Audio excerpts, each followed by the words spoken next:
How a U.S. female navigator's suicidal storm route redirected a group lost F6F Hellcat Allied Air. Lieutenant Commander Eleanor Ellie Richardson stood in the cramped navigation room of the Naval Air Station on Ulithi Atoll, staring at weather maps that showed a massive tropical storm system developing between her position and the Philippines. It was October 24, 1944, and she was one of only 3 women serving as navigation officers in the entire Pacific Theater. Ellie was 31 years old, from Boston, Massachusetts, where she taught mathematics and astronomy at a private girls' school before the war. She joined the Navy in 1942, one of the first women accepted into the specialized navigation training program that the service had reluctantly opened to female officers. Her expertise in celestial navigation and meteorology had earned her assignment to the Pacific, where she helped coordinate flight operations for carrier-based aircraft. "Commander Richardson, we have a situation," said Lieutenant James Jimmy Patterson, the duty officer, rushing into the navigation room with a radio message. Ellie took the paper and read quickly. Her blood ran cold. A flight of 12 F6F Hellcat fighters from Carrier Air Group 15, operating off the USS Essex, had become separated from their carrier during a strike mission against Japanese positions in the Philippines. The pilots had encountered unexpected headwinds that had thrown off their navigation, and by the time they realized they were off course, they were critically low on fuel. They'd been trying to find their way back to the Essex for over an hour, but the carrier had been forced to change position due to Japanese submarine activity. The Hellcats were now somewhere over the Philippine Sea, running out of fuel, with no clear idea of where their carrier was. And the tropical storm system that Ellie had been tracking was moving directly into the area where the fighters were believed to be. "They're asking for navigation assistance from any station that can provide it," Jimmy said. "But with that storm moving in, I don't see how we can help them." Ellie studied the weather maps and the coordinates provided in the message. The lost Hellcats were approximately 180 miles northeast of Ulithi. The Essex had moved to a position 220 miles east of Ulithi, but the direct route from the Hellcat's position to the carrier would take them straight through the worst part of the storm system. "If they try to fly around the storm, they'll run out of fuel," Ellie said, thinking aloud. "If they try to fly through it, the turbulence could tear them apart. So they're dead either way," Jimmy said grimly. Ellie continued studying the maps. She'd been tracking this storm system for 3 days, analyzing its movement patterns, wind speeds, and pressure gradients. She knew something that most meteorologists didn't realize, that tropical storm systems in this region often had a relatively calm corridor on their northeastern quadrant, a quirk of how the Coriolis effect interacted with the local geography. If her analysis was correct, there was a narrow route through the edge of the storm that would avoid the worst turbulence, while still providing tailwinds that could help the fuel-starved Hellcats make it to the Essex. But it was a route that went against every standard navigation principle, flying into a storm system rather than around it. "I need to speak with the flight leader," Ellie said. "Ma'am, I don't think," Jimmy began. "Get me on the radio with those pilots now," Ellie said firmly. "That's an order, Lieutenant." Jimmy nodded and adjusted the radio frequencies. After a few moments of static, a strained male voice came through. "This is Blue Leader to any station. We are critically low on fuel and unable to locate our carrier. Request navigation assistance." Ellie picked up the microphone. "Blue Leader, this is Ulithi Navigation, Commander Richardson. I have a possible route to your carrier, but it's going to sound insane. Ulithi Nav, we're open to any suggestions at this point," the pilot replied. His voice carried the controlled fear of a man who knew he was about to ditch in the ocean. "Blue Leader, what's your current fuel status?" Ellie asked. "Approximately 20 minutes of flight time remaining, maybe less. We're running on fumes." Ellie did rapid calculations in her head. 20 minutes wouldn't get them around the storm, and it definitely wouldn't get them to the Essex on a standard routing. But if they took her storm corridor route, using the tailwinds she believed existed. Blue Leader, I'm going to give you a heading that will take you into the edge of the storm system, Ellie said. There was a long pause. Say again, you lithy nav? Did you say into the storm? Affirmative, Blue Leader. I've been tracking this system for 3 days. There's a corridor on the northeastern edge where turbulence is minimal, and you'll have strong tailwinds. It will cut your flight time to the Essex by almost 40%. Another pause, longer this time. Ma'am, with all due respect, flying into a tropical storm in planes that are almost out of fuel sounds like suicide. I understand your concern, Ellie said calmly. But the alternative is running out of fuel and ditching in the ocean with a storm approaching. Your chances of survival in the water are effectively zero. This route gives you a chance to make it back to your carrier. Jimmy was shaking his head frantically, mouthing, Don't do this. Ellie ignored him. Blue Leader, I'm going to be honest with you, Ellie continued. I'm basing this on meteorological analysis, not established procedure. No one has deliberately flown this route before. But I've done the calculations, and I believe it will work. The decision is yours. The radio was silent for almost 30 seconds. Ellie could imagine the pilot conferring with his wingmen, weighing certain death against probable death. Finally, the voice came back. Ulithi Nav, give us the heading. We're trusting you. Ellie felt the weight of 12 lives settling on her shoulders. If she was wrong, 12 American pilots would die, and it would be her fault. Blue Leader, come to heading 0905 at Angels 8. Maintain that heading for approximately 15 minutes, then adjust to heading 112. You'll see the storm clouds ahead of you. Do not deviate from the heading, even when visibility drops. Trust your instruments. Copy that, Ulithi Nav. Heading 0905, Angels 8. We're committing now. Ellie set down the microphone and looked at the weather maps again, praying that her analysis was correct. Chapter 2. The next 20 minutes were the longest of Ellie's life. She maintained radio contact with Blue Leader as the Hellcat formation approached the storm system. Ulithi Nav, we're seeing the storm clouds ahead, Blue Leader reported. They look really bad, ma'am. I know, Blue Leader. Maintain your heading.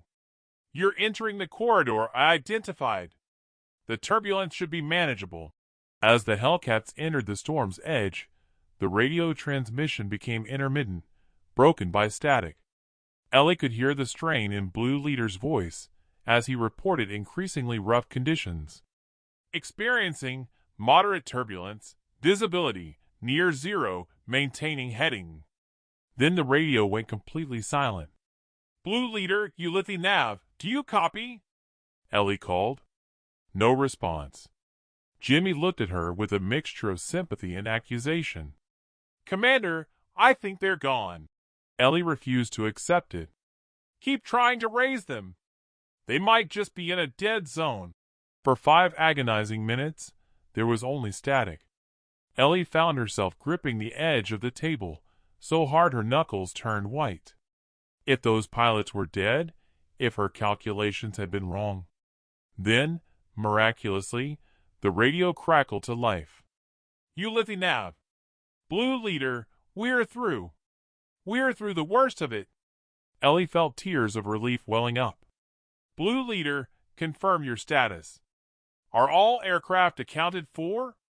Affirmative, Ulithi Nav. We have all 12 birds.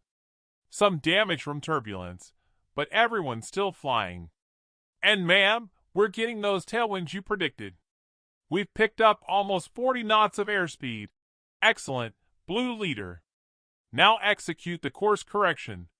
Come to heading 112. The Essex should be approximately 50 miles ahead of you. Copy that, heading 112. And Commander, thank you. You saved our lives. Ellie allowed herself a small smile. Just doing my job, Blue Leader. Now get home safe. 15 minutes later, Blue Leader reported visual contact with the Essex. All 12 Hellcats landed successfully, several with their fuel gauges reading empty. The pilots had made it back with literally minutes of fuel to spare. But Ellie's ordeal wasn't over.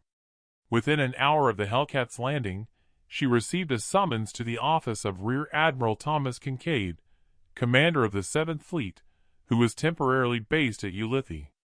Admiral Kincaid was known as a stern disciplinarian who didn't tolerate deviation from established procedures.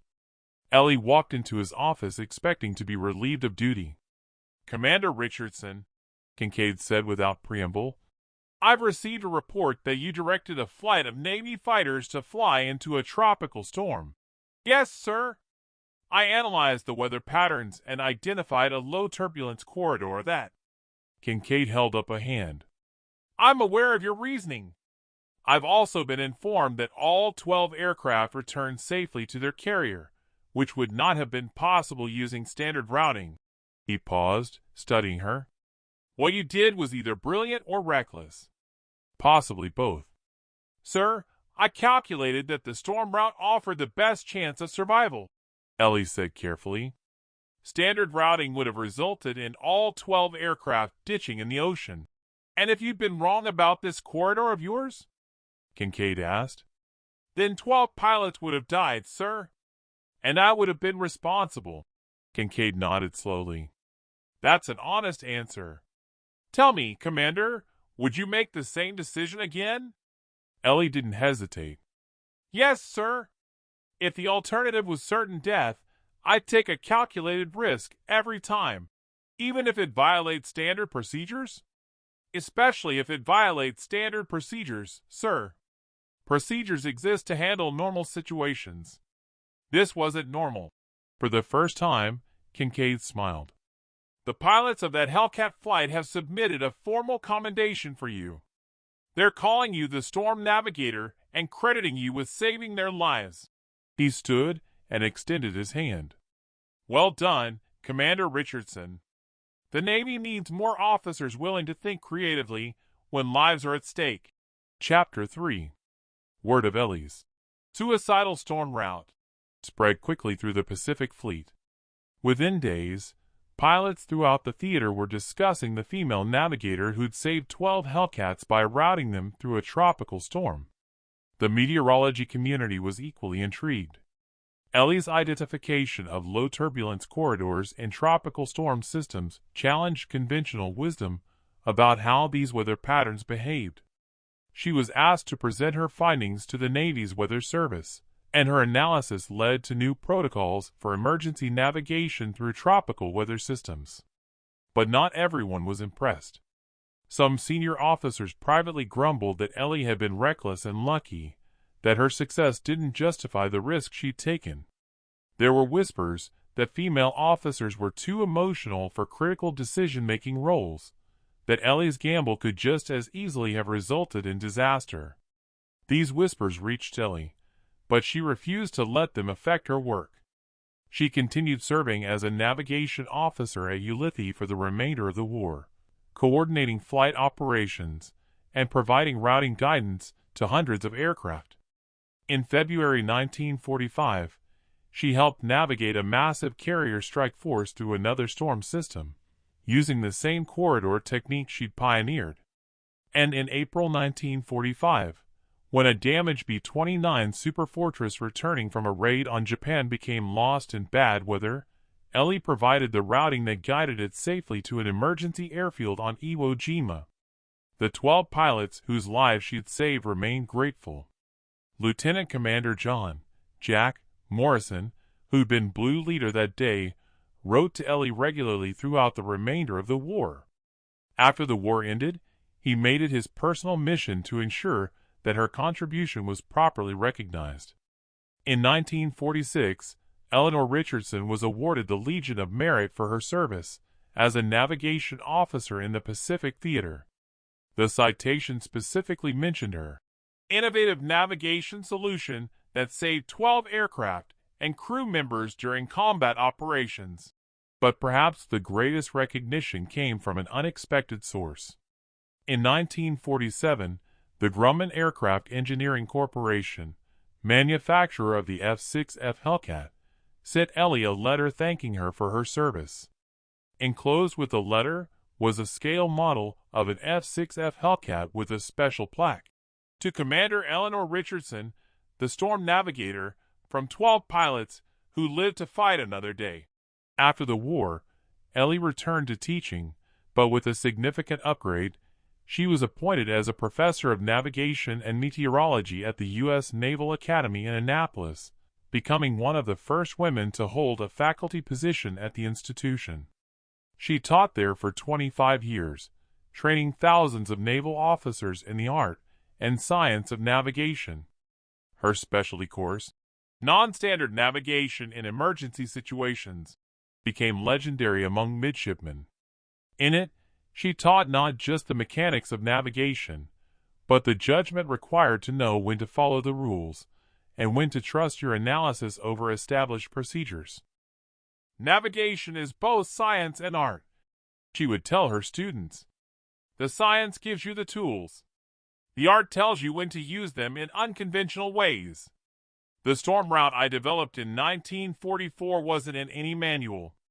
It violated every standard procedure. But it was the right solution for that specific situation. Your job as naval officers is to develop the judgment to recognize when innovation is necessary. Eleanor Richardson retired from the Naval Academy in 1972 and died in 1998 at age 85. Her memorial service was attended by more than 300 people, including 6 of the original 12 Hellcat pilots she'd saved in 1944. One of those pilots, retired Rear Admiral John Morrison, delivered the eulogy. Commander Richardson taught us all an important lesson that day over the Philippine Sea, he said. She taught us that courage sometimes means trusting your knowledge over your fear. She taught us that the shortest distance between 2 points might go through a storm. And she taught us that the most valuable people in any organization are those willing to take calculated risks when lives are at stake. The story of the Storm Navigator continues to be taught at the Naval Academy and in military meteorology courses as an example of creative problem-solving under pressure. And every year, the Navy awards the Eleanor Richardson Prize for Innovation in Navigation to the midshipman who demonstrates exceptional creativity in solving navigation challenges. Sometimes the safest route is the one that looks most dangerous. And sometimes the difference between life and death is one person with the courage to trust their calculations and guide others through the storm. The legacy of Eleanor Ellie Richardson's suicidal storm route extended far beyond the immediate salvation of 12 F6F Hellcat fighters over the Philippine Sea in October 1944. Her innovative navigation solution became a watershed moment in both meteorology and naval aviation, fundamentally changing how the military approached emergency navigation and weather analysis. The immediate ripple effects were substantial. Within weeks of the successful storm corridor navigation, the Navy's Bureau of Aeronautics requested that Ellie document her methodology in detail. Her resulting technical paper, Identification and Utilization of Low Turbulence Corridors in Tropical Storm Systems, was distributed to every navigation officer in the Pacific Fleet and became required reading at the Naval Air Navigation School in Pensacola. The 12 pilots whose lives Ellie had saved became her most ardent advocates throughout their military careers. Lieutenant Commander John Jack Morrison, who'd been Blue Leader that fateful day, remained in the Navy after the war and eventually rose to the rank of Rear Admiral. Throughout his career, he made it a point to tell Ellie's story at every opportunity, ensuring that her contribution wasn't forgotten in the male-dominated narrative of World War II heroism. The other 11 pilots similarly never forgot the woman who'd guided them through the storm. They formed an informal association called the Storm Survivors, meeting annually on October 24th to commemorate the day they'd cheated death. Ellie was always the guest of honor at these gatherings, though she remained characteristically modest about her role. "I just did the math," she would tell them every year. "You did the flying." Ellie's pioneering work in identifying storm corridors had applications far beyond military aviation. After the war, commercial airlines adopted her methodology for routing flights around, and occasionally through, tropical weather systems. The Federal Aviation Administration credited her work with reducing weather-related aviation accidents by approximately 15% in the Caribbean and Pacific regions during the 1950s and 1960s. Her appointment to the U.S. Naval Academy faculty in 1946 was groundbreaking. She was one of only 3 women on the faculty at that time, and the only woman teaching technical subjects. Some midshipmen initially resisted being taught by a female instructor, but Ellie's combination of technical expertise and no-nonsense teaching style quickly won them over. "Commander Richardson didn't care if you liked her," recalled Admiral David Chun, who'd been a midshipman in her 1952 navigation class. "She cared if you could navigate a ship safely. If you couldn't do the math, you didn't pass, regardless of who your father was or what your class rank was. She taught us that navigation wasn't about following procedures. It was about understanding principles well enough to know when procedures didn't apply."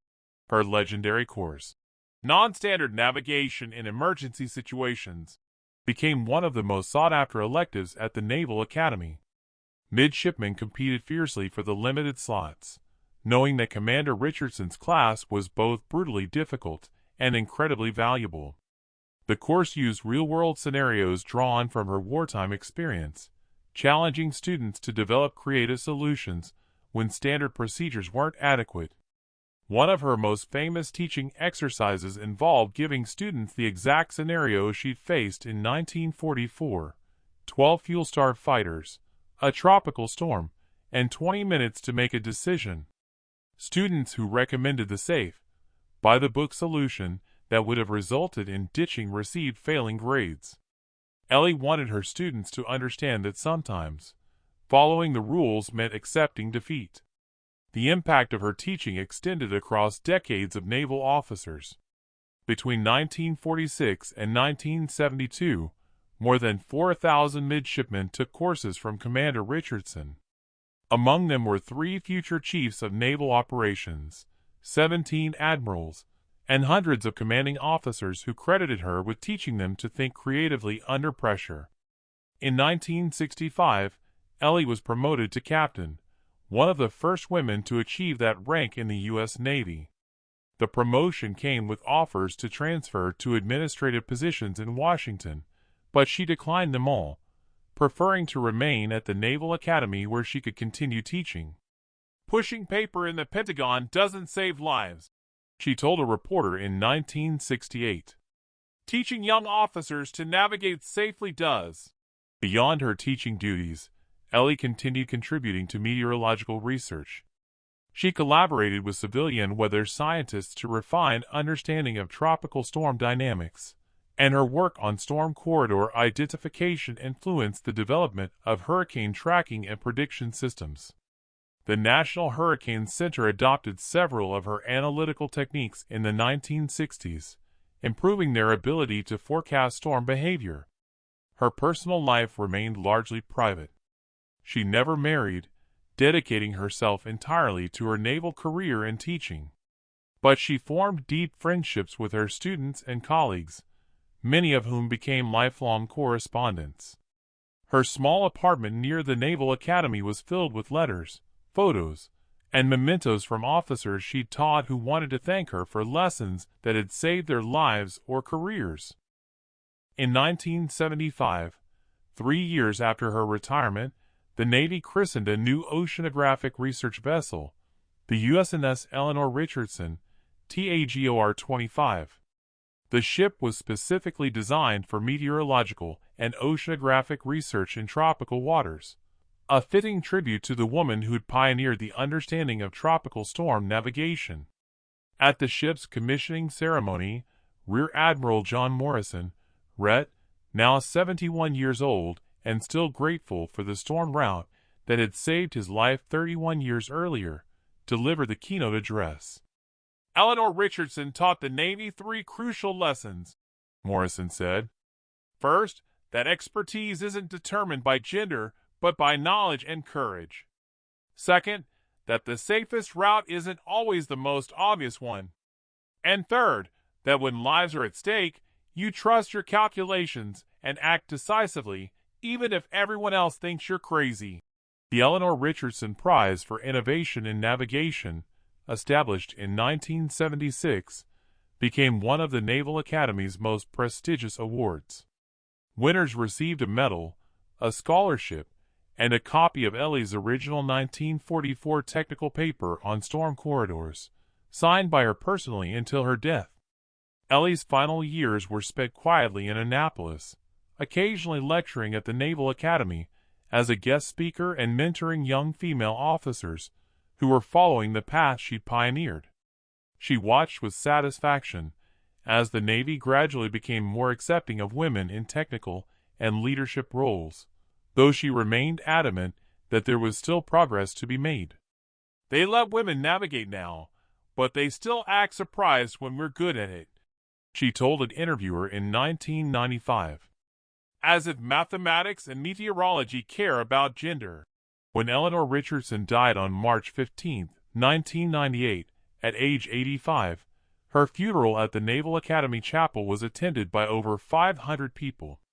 6 of the original 12 Hellcat pilots she'd saved in 1944 were still alive, and all 6 attended, now elderly men in their 70s, who'd never forgotten the calm female voice on the radio that had guided them to safety. The eulogy was delivered by Vice Admiral Sarah Chun, the Navy's Deputy Chief of Naval Operations for Fleet Readiness, herself a former student of Ellie's and one of the first women to command a naval air station. "Captain Richardson taught us that courage comes in many forms," Admiral Chun said. "Sometimes it's flying into enemy fire. Sometimes it's standing up to discrimination and prejudice. And sometimes it's sitting in a navigation room, calculating a route that everyone says is impossible, and having the conviction to trust your math when 12 lives depend on it." The impact of Ellie's storm navigation technique continues to resonate in the 21st century. Modern aircraft use sophisticated computer models to identify optimal routing through weather systems, but the fundamental principle, that careful analysis can reveal safe passages through apparently impassable conditions, remains the same. Hurricane reconnaissance aircraft now routinely use Ellie's corridor identification methodology to safely penetrate storm systems for data collection. In 2019, the Navy announced that one of its new Constellation-class frigates would be named USS Eleanor Richardson, FFG-71. The ship is scheduled for commissioning in 2028, ensuring that her name and legacy will continue serving the fleet for decades to come. The story of the Storm Navigator remains a powerful reminder that sometimes the most valuable military contributions come not from firepower or force, but from one person's ability to see possibilities where others see only obstacles, and that the difference between disaster and triumph can be measured in the courage to trust your knowledge, even when the safe choice is to follow the crowd. As Ellie herself wrote in her final letter to her students, composed just weeks before her death, "Never let fear of being wrong stop you from doing what your analysis tells you is right. And never let anyone convince you that your expertise is worth less because of who you are rather than what you know. The storm doesn't care about your gender, your rank, or your reputation. It only cares about the quality of your decisions. Make them count."